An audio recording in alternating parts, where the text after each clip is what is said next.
तर एककेला राहुल गांधी मोदी शहांसह मंत्र्यांवर भारी पडले। संसदेत मोदी शहांचा अहंकार चूर करण्याचं काम राहुल गांधींनी केलं असं सामनात लिहिण्यात आलंय। मोदी शहांना यापेक्षा वाईट दिवस भविष्यात पाहावे लागणार आहे असं देखील सामनात टीका करण्यात आलेली आहे। तर सामनातील ही टीका आपण पाहतोय।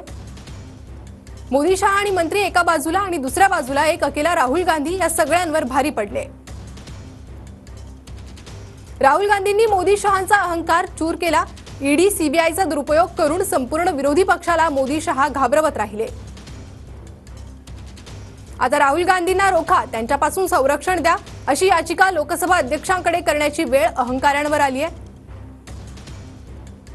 काळाने घेतलेला हा सूड आहे। मोदी शहांना यापेक्षा वाईट दिवस भविष्यात पाहावे लागणार आहेत। गांधींना थांबवणं आता सोपं नाही। ईडी सीबीआयला हा संदेश एव्हाना गेलाच असेल। तर सामनातून ही टीका करण्यात आलेली आहे।